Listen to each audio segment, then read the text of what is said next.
Assalamualaikum warahmatullahi wabarakatuh. Mari klik subscribe di channel ini dan aktifkan tanda loncengnya untuk mendapatkan update pemberitahuan di video berikutnya.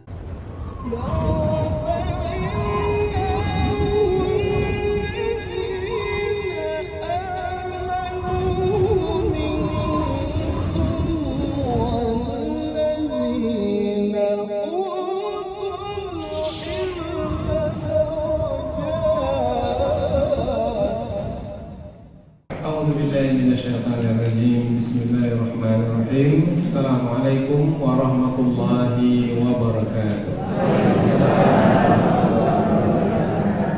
Alhamdulillahirabbil alamin wa bihi nasta'in ala umuri dunya waddin, nasta'inuhu wa nastaghfiruh wa na'udzu billahi min shururi anfusina wa min sayyiati a'malina. فمن يهده الله فلا مضل له ومن يضلل فلا هادي له. أشهد أن لا إله إلا الله وحده لا شريك له وأشهد أن محمدا عبده ورسوله لا نبي بعده. أما بعد. Kita bersyukur pada Allah Subhanahu wa taala yang masih melimpahkan rahmat dan nikmat. Kita bersyukur dengan mengucapkan Alhamdulillahirabbil alamin. Tidak pula bersalawat kepada Rasulullah dengan mengucapkan Allahumma shalli ala sayyidina Muhammad wa ala ali sayyidina Muhammad. Dan bersalam kepada Rasulullah dengan mengucapkan Assalamu alayka ya Rasulullah. Alhamdulillah kita dapat kembali meneruskan pengajian tafsir ayat-ayat suci Al-Quran yang insyaAllah kita akan teruskan kepada ayat yang ke-24 dari surah An-Nisa, yaitu ayat yang pertama dari juz yang ke-5. Sebelum ini Alhamdulillah selesai sudah kita membahaskan juz yang ke-4, yaitu diakhiri dengan dua ayat yang menerangkan tentang wanita-wanita yang haram dikawini, yang dilarang untuk dikawini. Allah menyebutkan ada wanita-wanita yang dilarang dikawini disebabkan karena pertalian darah, karena ibu kita, anak kita, saudara perempuan kita, kemudian juga bibi-bibi kita. Kemudian sebelum itu Allah juga menerangkan tentang dilarang untuk mengawini bekas dari istri ayah kita, bapa kita yang telah meninggal dunia. Kemudian Allah juga menerangkan tentang wanita-wanita yang dilarang dikawini disebabkan karena penyusuan. Karena kita menyusu dengan seorang wanita, maka wanita tersebut adalah ibu susuan, dilarang untuk mengawininya. Dan apa-apa yang diharamkan di dalam pertalian darah diharamkan juga di dalam penyusuan. Maka diharamkan juga anak ibu susuan, saudara perempuan ibu susuan. Seperti mana yang diharamkan dalam pertalian darah, diharamkan pula di dalam penyusuan, sebab penyusuan. Kemudian juga diharapkan disebabkan karena perkawinan. Ada perkawinan berlaku. Nah, dengan perkawinan berlaku maka diharamkan umpamanya untuk menikahi atau mengawini anak tiri, karena kita mengawini ibunya. Apabila kita telah bercampur dengan ibunya, kecuali kalau bercampur, belum lagi bercampur kemudian menceraikan, maka boleh untuk mengawini anak tiri. Apabila belum bercampur kemudian telah menceraikan. Kemudian juga diharapkan untuk mengawini istri anak atau menantu. Menantu tidak boleh, mertua pun juga tidak boleh. Ini adalah disebabkan karena perkawinan. Kemudian Allah juga melarang untuk menghimpunkan dua saudara perempuan sekali untuk dikawini. yaitu seorang wanita dengan kakaknya atau dengan adiknya 2 sekali dikawini, tidak dibolehkan, diharamkan. Kemudian Allah lanjutkan pula. Nah, lanjutan ayat yaitu wanita yang haram dikawini adalah pada ayat yang ke-24, yaitu yang akan kita pelajari dalam kesempatan ini.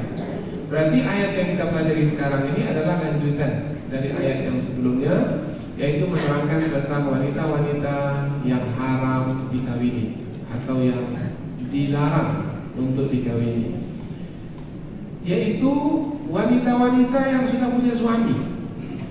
Kalau wanita-wanita sudah punya suami, maka dilarang untuk mengawininya. Karena tidak ada dalam Islam satu wanita kemudian punya suami lebih dari satu, tidak boleh.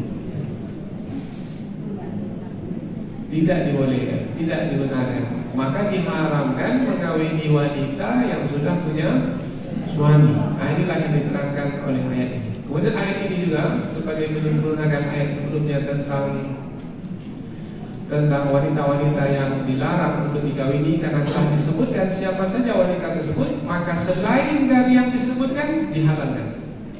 Selain dari yang disebutkan ayat ini dan 2 ayat sebelum ini tidak ada disebutkan, maka dihalalkan, dibolehkan. Kemudian juga diberikan penekanan sekali lagi, apabila mengawini seorang wanita kemudian telah bercampur, maka berikan mahar sebagai satu kewajiban dari sisi Allah. Mahar itu akan menjadi hak mutlak istri. Ia bebas untuk menggunakannya sesuka hatinya, meskipun tanpa izin suami sekalipun, karena itu adalah hak mutlak istri. Maka jangan ditanggung-tanggungkan lagi. Apabila telah bercampur saja, maka mahar mesti diberikan. Kemudian juga dalam ayat ini juga diterangkan bahwasanya apabila memang saling rela, umpamanya si istri tak mau mengambil semua mahar tersebut. Kalau maharnya umpamanya 1 juta umpamanya, dia tak mau ambil 1 juta, dia mau 800.000 saja, boleh kalau rela. Kemudian kalau si suami pula umpamanya maharnya 1 juta, kemudian dia mau mengasih 1.500.000 umpamanya, boleh saling rela, tidak mengapa. Kemudian di penghujung ayat Allah menutup tentang hukum yang berkaitan dengan larangan mengawini wanita-wanita yang telah disebutkan di dalam ketiga ayat ini dengan menyatakan bahwasanya Allah Maha mengetahui lagi Maha bijaksana. Maknanya Allah memiliki pengetahuan yang sempurna sehingga menerangkan dengan tepat, dengan benar siapa yang halal dikawini, siapa yang haram dikawini. Karena Allah memiliki pengetahuan yang sempurna, maka yang ditetapkan oleh Allah itu pasti sempurna pula kebaikannya. Kemudian Allah juga dengan namanya yang Maha Bijaksana, maka pasti di sebalik penetapan Allah itu ada manfaat di dalamnya. Inilah dia ringkasan dari ayat yang ke-24 dan hubungannya dengan ayat yang sebelumnya, yaitu masih lagi menerangkan tentang wanita-wanita yang haram dikawini. Allah Subhanahu wa taala berfirman, A'udzu billahi minasyaitonir rajim. Bismillahirrahmanirrahim. Wal muhsanatu minan nisa'i illa ma malakat aymanukum kitaballahi 'alaikum wa uhilla lakum ma wara'a dzalikum an tabtaghu bi amwalikum muhsinina ghaira musafihin famastamta'tum bihi minhun fa'atuhunna ujurahunna fariidah wala junaha 'alaikum fima taradaitum bihi min ba'dil fariidah innallaha kana 'aliman hakima. Allah berfirman, wal muhsanat, dan wanita-wanita yang telah bersuami, yaitu berarti adalah istri-istri yang mereka itu memiliki suami, minan nisa, dari kalangan wanita-wanita. Karena ayat ini adalah ayat lanjutan dari yang sebelumnya, yaitu tentang wanita-wanita yang diharamkan untuk dikawini, maka tambah dalam terjemahan dan diharamkan juga untuk dikawini, yaitu wanita-wanita yang memiliki suami dari kalangan wanita-wanita, illa ma malakat aymanukum, kecuali wanita-wanita yang merupakan hamba-hamba sahayamu atau budak-budak belianmu. Kita telah terangkan sebelum ini, budak belian yaitu wanita-wanita yang didapatkan melalui tawanan perang. Selesai berperang, kemudian ada pihak yang kalah, kemudian pihak yang kalah itu ditawan. Apabila dari kalangan wanita, maka wanita itu juga adalah budak belian. Kitab Allahi alaikum, sebagai satu ketetapan dari Allah ke atasmu. Wa uhilla lakum ma wara'a dzalikum, dan dihalalkan bagimu apa-apa yang di belakang itu semua. Mana apa-apa yang di belakang itu semua adalah apa-apa, yaitu wanita-wanita selain dari yang disebutkan sebelum ini, yaitu wanita-wanita yang diharamkan. Nah, selain yang disebutkan, bermakna itu adalah yang dihalalkan. Antabtahu bi amwalikum, yaitu kamu mendapatkan wanita-wanita untuk menjadi istri-istrimu itu dengan harta bendamu. Muhsinin, yaitu dengan tujuan untuk menjadikan wanita-wanita tersebut adalah istri-istrimu sebagai menjaga kesucian dirimu. Ghaira musafihin, yaitu tidak bertujuan untuk berzina dengan wanita-wanita tersebut. Famastamta'tum bihi minhun, maka apabila kamu telah bercampur dengan mereka, yaitu dengan wanita-wanita yang kamu kawini itu, fa'atuhunna ujurahunna fariḍah, maka berikanlah kepada mereka, yaitu kepada istri-istrimu yang telah kamu campuri itu, mahar mereka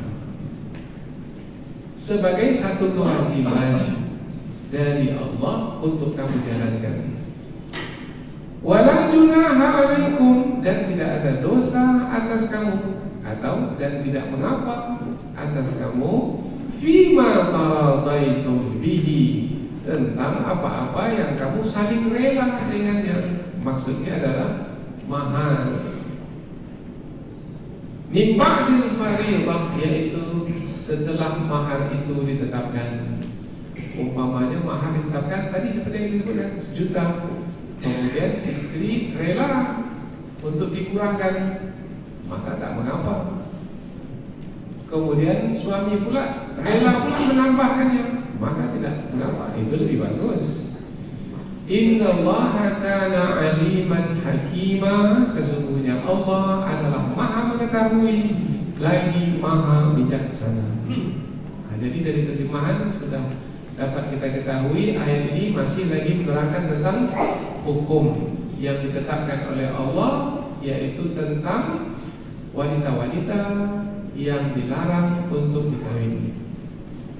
Kita ulang lagi dari awal ayat, kemudian kita akan pindah ke tafsir.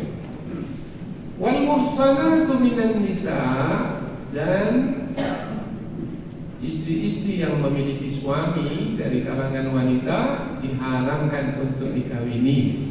Illa ma malakat aymanukum, kecuali wanita-wanita yang merupakan hamba-hamba sahayamu yang kamu dapatkan melalui tawanan perang.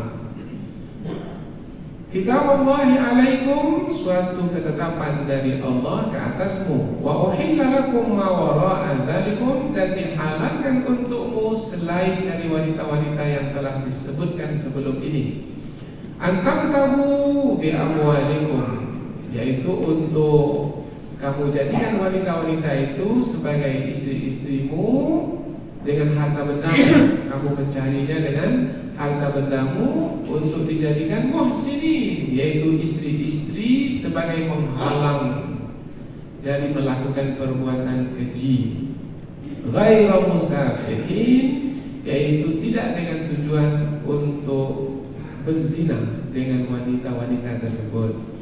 Famastanta'tum bihi minhun, maka apabila kamu telah bercampur dengan mereka, dengan wanita-wanita yang telah menjadi istrimu itu, fa'atuhunna ujurahunna fariḍah, maka berikanlah kepada mereka, kepada istri-istrimu itu, mahar mereka sebagai satu kewajiban.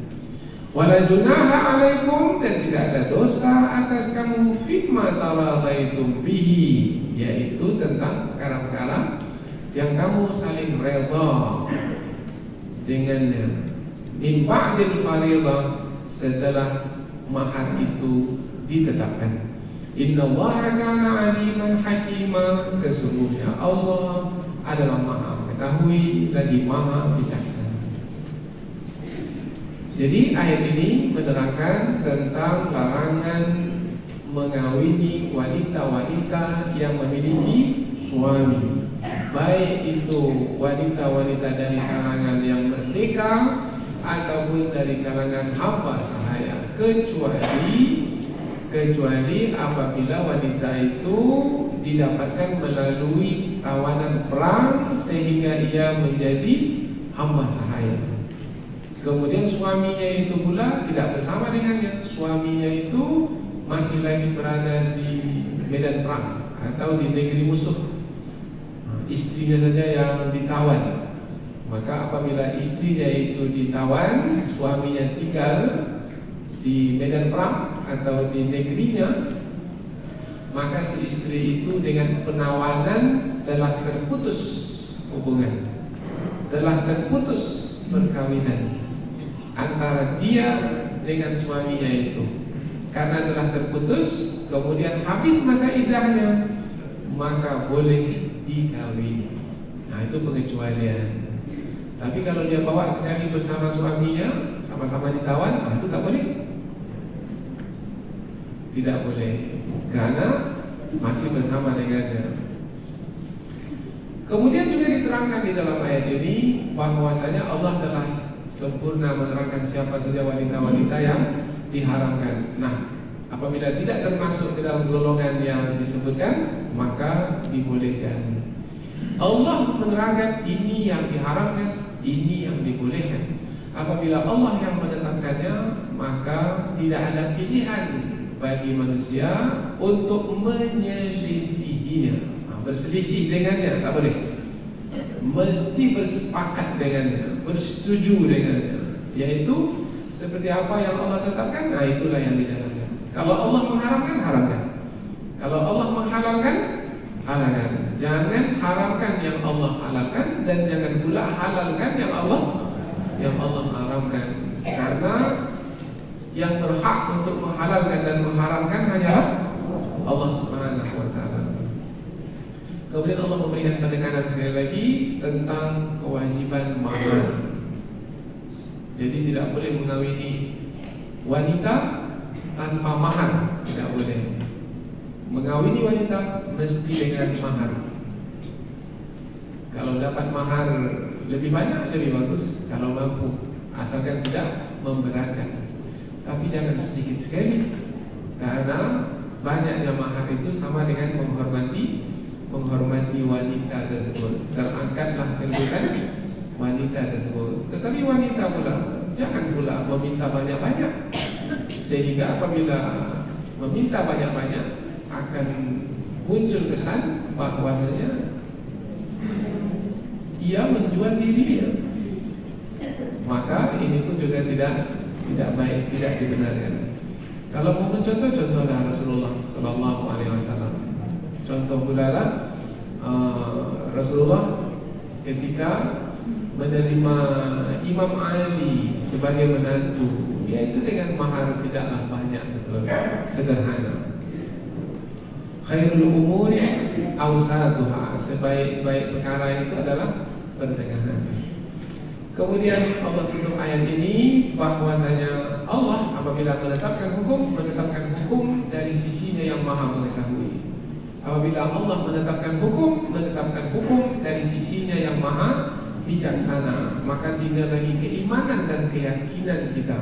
Kalau memang yang beriman kepada Allah, yakin kepada Allah, maka tidak ada alasan untuk menentang setiap hukum yang telah Allah tetapkan.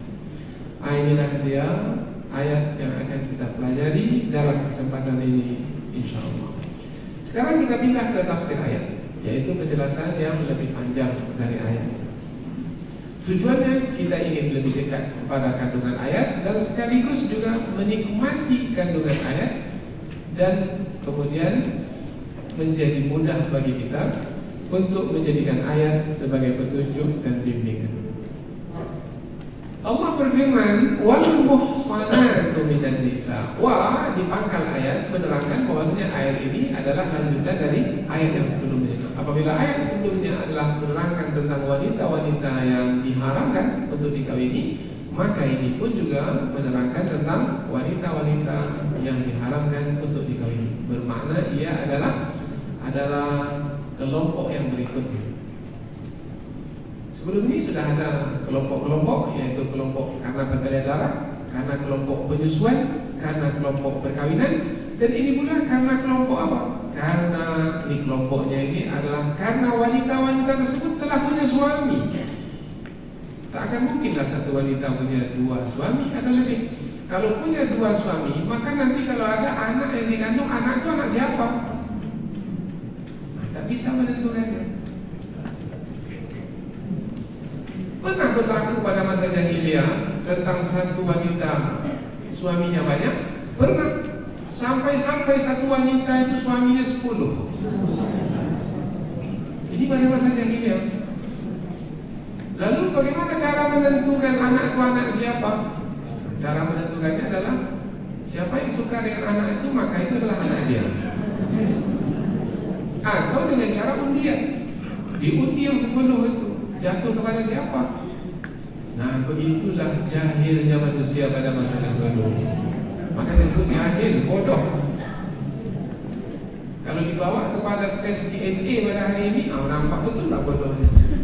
Yaitu sebenarnya yang ada kaitan dengan apa? Apabila sama DNA-nya, maka itulah sebenarnya ayahnya. Maka bisa diselesaikan dengan undian? Tidak. Atau dengan pengakuan saja? Tidak. Jadi dalam Islam tidak boleh satu wanita memiliki lebih dari satu suami, tetapi boleh satu suami memiliki lebih dari satu istri. Boleh. Kita sudah terangkan sebelum ini. Mau 2, mau 3, atau mau 4. Apa sebab kalau laki-laki boleh, kalau wanita tak boleh? Sebab kalau laki-laki boleh, sebab air itu memang jatuh kepada wanita itu. Karena ini kaitannya dengan keturunan. Memang jelas. Air siapa yang ada dalam rahim wanita itu? Adalah dari air laki-laki itu. Karena memang hanya satu laki-laki bersama dengan wanita tersebut. Meskipun wanita itu 4, tetapi setiap masing-masing wanita itu dengan satu laki-laki. Berbeda apabila sebaliknya. Apabila sebaliknya, maka tumpah air banyak ke dalam rahim wanita, tapi tidak dapat dipastikan air itu air siapa. Sebab ketika terjadi pembuahan, yaitu bertemunya air laki-laki dan wanita, itu hanya sekali saja dan pada satu benih saja, pada satu bibit saja. Maka tidak dapat dipastikan itu bibit siapa. Nah, maka Islam pun mengharamkan wal muhsanat. Maka digunakan di sini adalah al-muhsanat, tidak digunakan az-zaujat. Kalau az-zaujat istri-istri juga maknanya. Tetapi kalau zaujat itu maknanya adalah pasangan. Pasangan suami adalah istri, istri sebagai pasangan suami, suami sebagai pasangan istri. Karena laki-laki dan perempuan itu berpasangan. Allah tak gunakan kata zaujat, tapi Allah gunakan kata muhsanat karena ingin menerangkan makna yang lebih kemas, yang lebih mantap, yang lebih tepat, yaitu al-muhsanat itu dari kata al-ihsan. Al-ihsan itu maknanya al-mana'. Maknanya adalah menghalang, penghalangan. Jadi al-muhsanat, istri-istri itu telah dihalang untuk dikawini. Apa yang menghalang sehingga tidak boleh dikawini lagi? Ada yang menghalangnya, yaitu dia telah bersuami. Suaminya itulah yang menghalang istri tersebut untuk dikawini. Maka karena istri itu adalah yang telah dihalang, karena dia telah bersuami, suami itu sebagai penghalangnya, maka istri itu disebut yang dihalang, isim maf'ul, maka disebutlah wal muhsanat. Ada kata muhsan, so berbaris di atas, bukan muhsin. Kalau muhsin yang menghalang, kalau al-muhsan yang dihalang. Wal muhsanat, wanita-wanita yang dihalang untuk dikawini. Siapa yang menghalangnya untuk dikawini? Suami-suaminya. Karena dia bersuamilah, maka dia terhalang. Kecuali kalau suaminya sudah meninggal, kemudian habis masa iddahnya, tak ada lagi yang menghalangnya, maka boleh dikawini. Atau suaminya telah menceraikannya, habis masa iddahnya, maka bermakna sekarang dia sudah kembali bebas, tak ada lagi yang menghalangi. Ketika itu boleh. Jadi dikatakan wal muhsanat dengan muhsanat maknanya adalah yang dihalang. Wal muhsanat wal muhsanatu minan nisa, dan wanita-wanita yang bersuami, yaitu yang dihalang dari dikawini dari kalangan wanita-wanita yang ada, itu adalah diharamkan, tidak dibolehkan untuk berumah tangga dengan mereka, illa kecuali. Apabila ada kata kecuali, bermakna tadi umum, kemudian dikecualikan. Yang umum itu apa? Semua wanita bersuami tak boleh untuk dikawini. Nah, itu umum sifatnya. Kecuali, kalau ada kata kecuali, bermakna ada wanita yang bersuami dibolehkan. Siapa wanita yang bersuami yang dibolehkan? Wanita yang ditawan. Kemudian dengan ditawan karena terjadi peperangan, kemudian ditawan, kemudian dengan penawanan itu ia menjadi hamba sahaya, maka wanita tersebut meskipun dia sudah punya suami, boleh untuk dikawini. Tapi dengan syarat suaminya itu berada di medan perang atau di negeri dia. Ini disebutkan oleh Said Hawa dalam tafsir beliau. Maka di sini digunakanlah kata ma malakat aimanukum. Tidak digunakan lagi kata al-muhsanat, meskipun dia adalah istri-istri, karena dia sudah tidak lagi yang dihalang, tetapi dia adalah yang dimiliki. Malakat dari kata malak, milik. Telah dimiliki. Kalau telah dimiliki, kalau harta itu sudah dimiliki, boleh kita menguasainya untuk memanfaatkannya, menggunakannya, menjualnya, boleh. Begitu juga lah wanita apabila ia ditawan kemudian menjadi hamba sahaya, maka dia adalah yang dimiliki. Kalau sudah dimiliki, maka boleh untuk dikawini. Bagaimana hubungannya dengan suami yang berada di negerinya itu? Maka telah terputus perkawinan antara wanita-wanita itu dengan suami-suami mereka. Apa yang membuatnya terputus? Kan suaminya tak menceraikan. Yang membuatnya terputus adalah penawanan itu yang membuatnya terputus. Tertawan saja dia, terputus sudah hubungannya. Nah, ini hukum ini. Ini mungkin jarang kita dengar, karena pada hari ini hamba-hamba sahaya sudah hampir tidak ada. Kita kata hampir tak ada, mungkin karena kita tak tahu, mungkin di sana ada, tetapi kita kata hampir tidak ada. Tawanan perang, apabila ada terjadi peperangan, kemudian tawanan tersebut menjadi hamba sahaya. Sebab kesepakatan negara-negara bahwasanya kalau terjadi perang, maka yang kalah perang itu tidaklah menjadi hamba saya, seperti yang pernah berlaku pada perang-perang yang terjadi pada masa dahulu. Kitab Allahi alaikum sebagai satu ketetapan dari Allah ke atasmu. Maknanya itulah dia hukum yang Allah tetapkan, dan yang Allah tetapkan itu mestilah dijalankan. Jangan menyelisihinya, jangan berselisih dengannya. Kalau memang dia seperti itu, sudah ikuti saja, bersetuju saja. Karena yang menetapkannya adalah yang maha mengetahui lagi maha bijaksana di ujung ayat.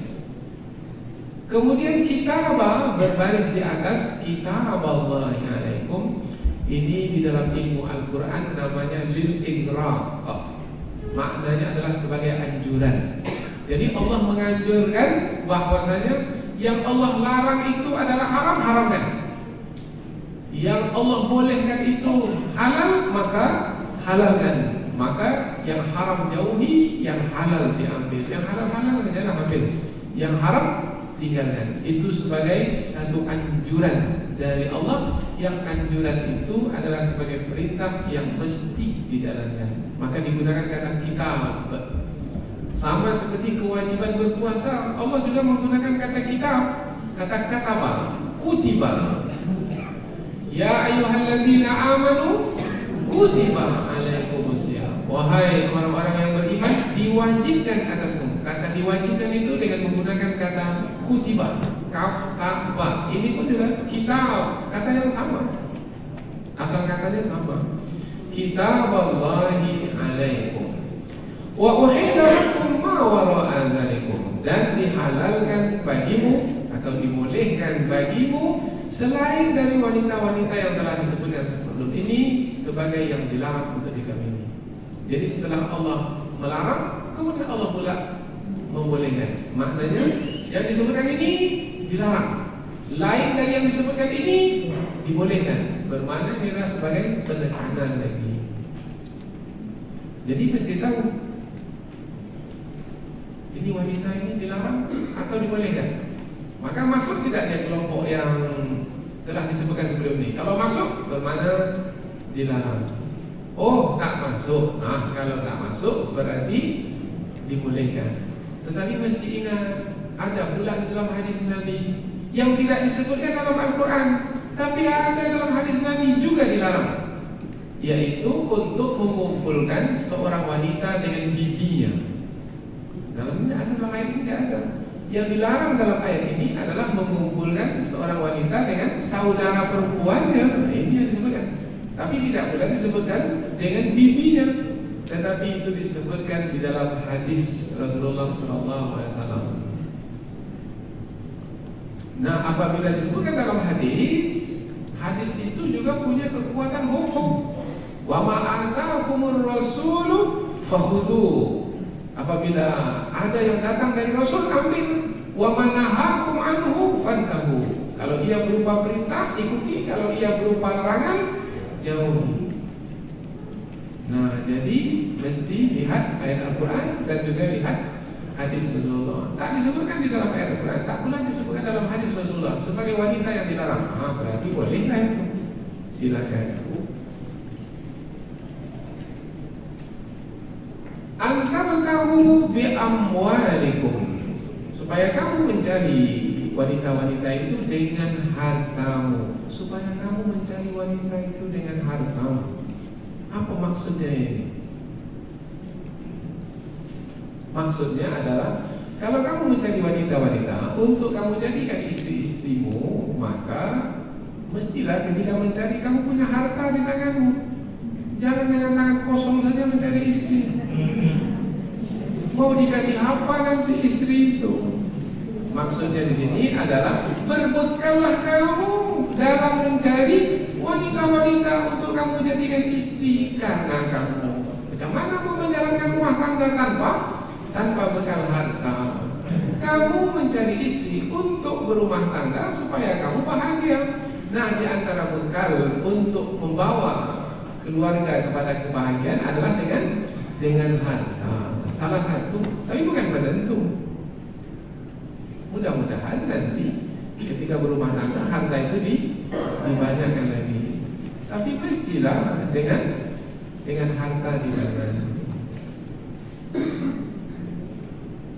Antabtahu bi amwalikum, supaya kamu mencari dengan harta bendamu. Bermakna di sini nampaklah ketinggian kedudukan lelaki sebagai lelaki, karena harta itu dari lelaki. Tapi pada hari ini ada lelaki mengharapkan harta istrinya. Mengapa mengawini wanita itu? Karena dia PNS, dia sudah ada gaji, dia sudah pegawai negeri, maka tak susah lagi kita mencari rezeki. Nanti dia sajalah untuk belanja rumah. Ini lelaki yang tidak punya harga diri, tidak punya marwah, tidak punya kemuliaan. Dalam ayat ini Allah menyebut bahwasanya kamu kalau mencari wanita dengan harta bendamu, bukan dengan harta benda istrimu, maka mesti malu lagi-lagi kalau tidak mampu memberikan nafkah kepada istri atau kepada keluarga. Tetapi kalau memang ditakdirkan suami tak dapat pekerjaan macam mana, itu cerita lain, itu cerita takdir namanya. Ini pembahasan kita bukan pembahasan takdir. Ini pembahasan tentang kaidah umum, yaitu sepatutnya para laki-laki yang ingin mencari wanita untuk dijadikan istri, maka hendaklah laki-laki tersebut memiliki bekal berupa harta supaya dia menjadi mulia di dalam rumah tangga itu. Karena nanti kita akan jumpa ayat ar-rijalu qawwamuna 'alan nisa, yaitu laki-laki itu ditinggikan dari wanita. Ditinggikan itu karena dia punya kewajiban memberi nafkah kepada istrinya, bukan pula dia dinafkahi oleh istrinya. Terbalik namanya. Antabtahu bi amwalikum. Kemudian juga ulama tafsir menerangkan bahwasanya ayat ini adalah penekanan. Apabila kamu mencari wanita dengan hartamu, bermakna hartamu itu akan kamu gunakan untuk menjadi mahar yang kamu berikan kepada istrimu itu sebagai perkawinan. Karena sebagai salah satu sahnya perkawinan adalah mesti pakai mahar. Kemudian Allah gunakan kata bi amwalikum, amwal, bukan bi malikum. Mal bentuk satu, bi amwal bentuk banyak. Maknanya mahar itu banyak lah sikit, jangan sedikit sangat. Apa sebab? Sebab kata amwal ini menerangkan bentuk banyak. Maka berikanlah mahar itu berhargalah. Ada yang sedikit sekali, yaitu seperangkat alat sholat tunai. Seperangkat alat sholat berapa? 100.000. Yaitu telekung Bukit Tinggi pula.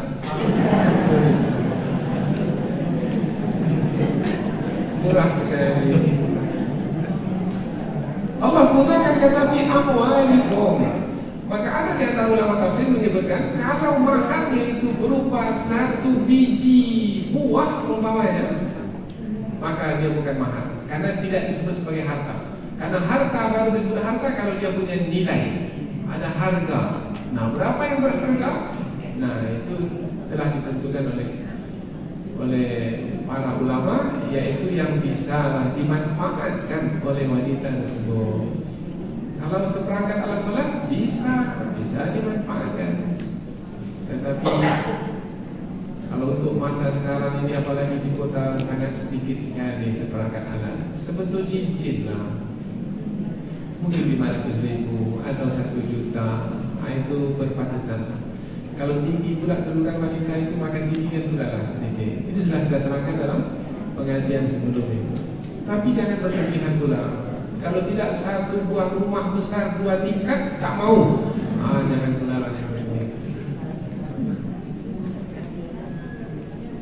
Antabtahu bi amwalikum, menerangkan tentang mahar adalah sebagai satu kemestian di dalam perkawinan. Muhsinin, di sini diulang lagi kata muhsinin. Tadi al-muhsanat, sekarang muhsinin. Kalau muhsanat untuk wanita-wanita, kalau muhsinin untuk laki-laki, bermakna yang dimaksud adalah suami-suami. Nah, suami-suami kalau mencari wanita-wanita untuk dijadikan istri, mesti tujuannya muhsinin. Apa makna muhsinin di sini? Maknanya tujuannya untuk menghalang diri dari melakukan perbuatan keji. Jadi beristri itu untuk tidak berzina.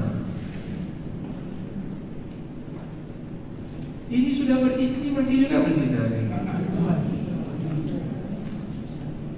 Itu melampaui batas.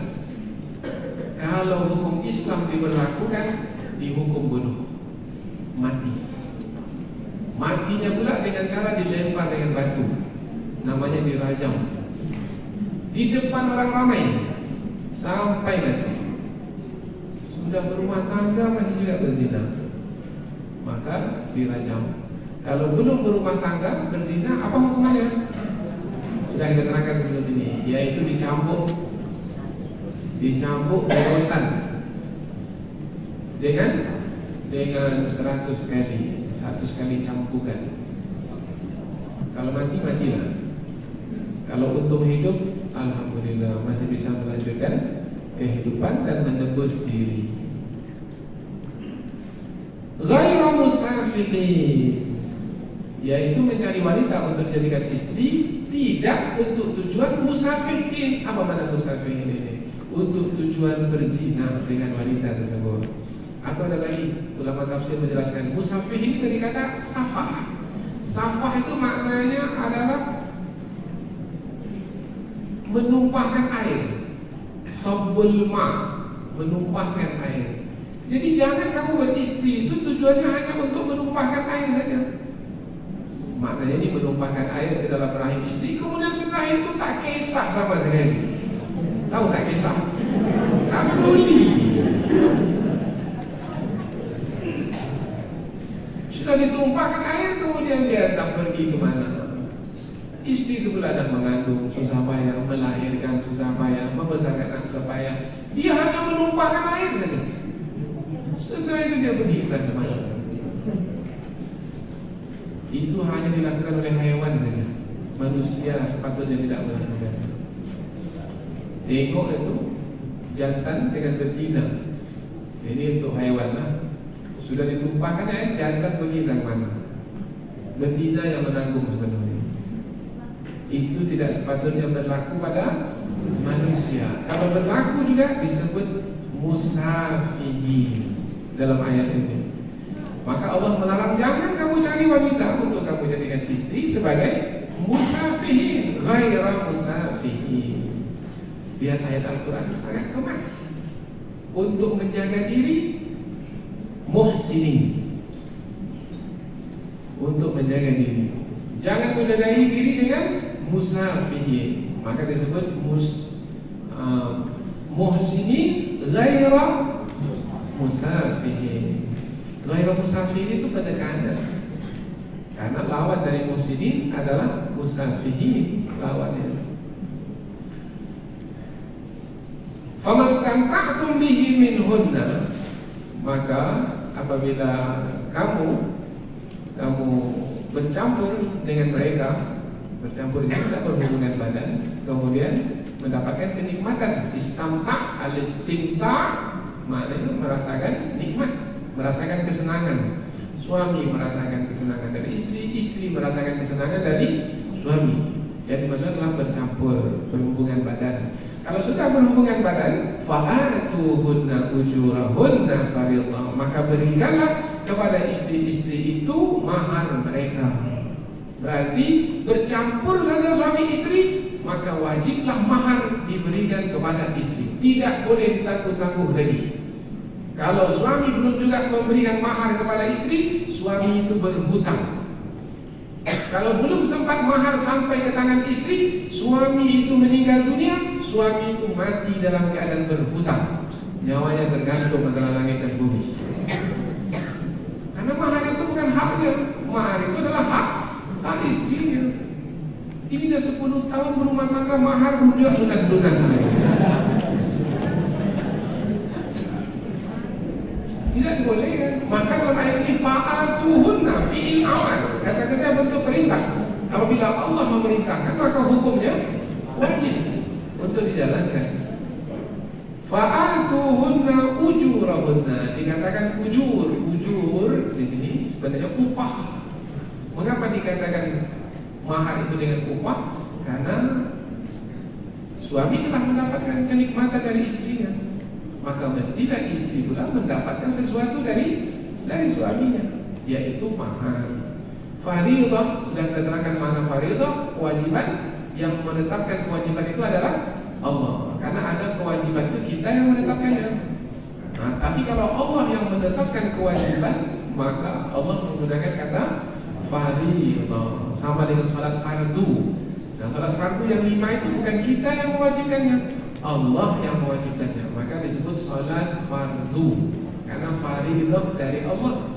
Ada salat itu wajib, tapi kita yang mewajibkannya dengan nazar umpamanya. Kalau nazar jadi wajib dia, tapi yang mewajibkannya siapa? Kita, maka dia tidak disebut fardu. Jadi beda antara fardu dengan wajib. Kalau fardu itu yang mewajibkan adalah Allah. Kalau yang wajib itu boleh jadi Allah, boleh jadi kita. Wala junaha 'alaikum fima taradaitum bihi min ba'dil fariidah, dan tidak ada dosa atas kamu dalam perkara-perkara yang kamu saling rela. Saling rela dalam perkara apa? Dalam perkara mahar. Telah kita terangkan tadi. Dalam perkara apa? Bagaimana? Kalau mahar itu umpamanya kata si istri, kurang kan tak apalah. Nampaknya abang ni susah sangat lah nak bayar 10 juta ini. Maka bayar 8 juta saya lah, tak mengapa bang. Maka si abang pun kasih 8 juta. Rela bang? Rela. Mengapa tak rela? Dikurangkan. Istri yang rela. Kemudian berikutnya lagi adalah karena disebut taradaitum, saling rela, bermakna ada kalanya istri yang rela, ada kalanya suami yang rela. Yaitu ketika suami memberikan mahar lebih kepada istrinya. Umpamanya maharnya 5 gram emas umpamanya. Rupanya terbeli emas itu 6 gram. Kemudian diberikan pada istri. Oh ini 6 gram, tapi saya rela, kata suami. Boleh, silakan. Jangan merasa terbeban, itu 1 gram itu punya saya.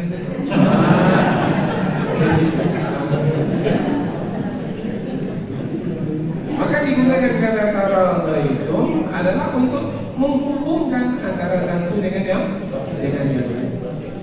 Fima taradaitum bihi min ba'dil fariidah, dalam perkara yang kamu saling rela, dalam perkara mahar selepas mahar itu ditetapkan, yaitu setelah mahar itu disepakati. Berapa sepakatnya? 5 gram, 5 gram, 10 juta, 10 juta. Innallaha kana 'aliman hakima, ujung ayat. Sesungguhnya Allah adalah Maha mengetahui. Mengetahui apa? Mengetahui yang terbaik. Sehingga karena Allah mengetahui yang terbaik, maka ditetapkanlah ini yang diharamkan, ini yang dihalalkan.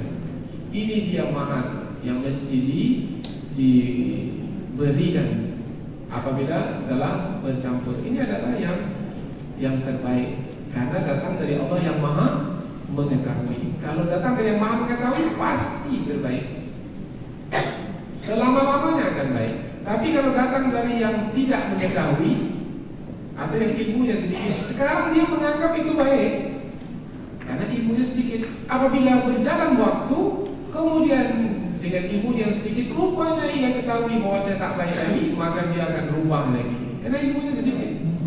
Maka mengapa undang-undang buatan manusia itu berubah-ubah? Karena datang dari ilmu manusia yang sedikit. Mengapa undang-undang Allah ini sesuai sepanjang masa? Karena datang dari ilmu Allah yang sempurna, yang baik untuk sepanjang masa. Tinggal lagi manusia itu saja yang menyombongkan diri, seakan-akan yang datang dari dirinya yang baik. Padahal yang datang dari Allah itu sempurna baiknya, karena datang dari Allah yang maha mengetahui. Hakimah yang maha bijaksana. Bijaksana menetapkan sesuatu tepat pada tempatnya dan mendatangkan manfaat. Jadi ada kata manfaat. Bijaksana menempatkan sesuatu tepat pada tempatnya. Hakim yang bijaksana, bermakna hakim menempatkan sesuatu pada tempatnya. Yang salah disalahkan, yang benar dibenarkan, bermanfaat. Tapi kalau yang salah dibenarkan, yang benar disalahkan, itu tak bermanfaat. Satu lagi, yang salah disalahkan, berapa hukumannya? 10 tahun penjara, 10 tahun penjara. Itu bijaksana. Semestinya 10 tahun penjara, kemudian dikasih 4 tahun setengah saja umpamanya. Itu tidak bijaksana, tidak mendatangkan manfaat, bisa tidak memberikan efek jerah kepada pelaku perbuatan tersebut. Maka yang bijaksana itu adalah yang menetapkan sesuatu tepat pada tempatnya, bermanfaat. Kaitan dengan hukuman sebelum ini, berzina, belum berumah tangga, cambuk 100 kali. Sudah berumah tangga, masih juga berzina, rajam sampai mati. Itu yang bijaksana. Tapi pada hari ini manusia suka sama suka, apa?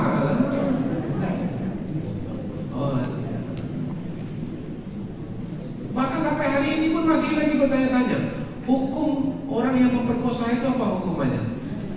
Hukum mati atau tidak? Masih lagi bertanya. Sudah selesai dah 1400 tahun lebih yang masalah yang telah lalu. Sudah 1400 tahun lalu selesai sudah. Sekarang masih lagi bertanya, Pak, kalau Bapak jadi hakim nanti, kemudian ada pemerkosa, maka hukum pemerkosa itu apa? Masih lagi bertanya. Bengaklah yang bertanya. Apa sebab? Sebab sudah ada yang datang dari yang maha mengetahui. Masa lagi melampaui lagi dari yang maha mengetahui. Hanya orang yang tidak menggunakan akal saja yang masih bertanya kepada apa yang sudah ditetapkan oleh yang maha mengetahui. Tapi itu berlaku di tengah masyarakat. Apa sebab? Karena kebodohan kepada Al-Quran. Inilah dia.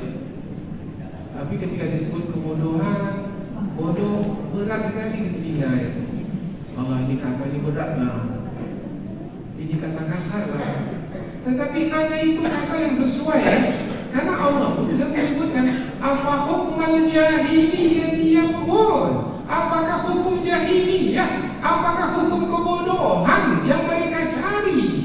Wa man ahsanu minallahi hukma, sama hakimah ayat ini. Maka hukum siapa lagi yang lebih baik dari hukum Allah Subhanahu wa taala. Mudah-mudahan dengan ayat yang kita pelajari ini bertambah keimanan kita kepada Allah, bertambah kecintaan kita kepada Al-Quran sebagai petunjuk di dalam hidup. Mudah-mudahan ada manfaatnya. Subhanakallahumma wa bihamdika asyhadu an la ilaha illa anta astaghfiruka wa atubu ilaik. Wassalamualaikum warahmatullahi wabarakatuh.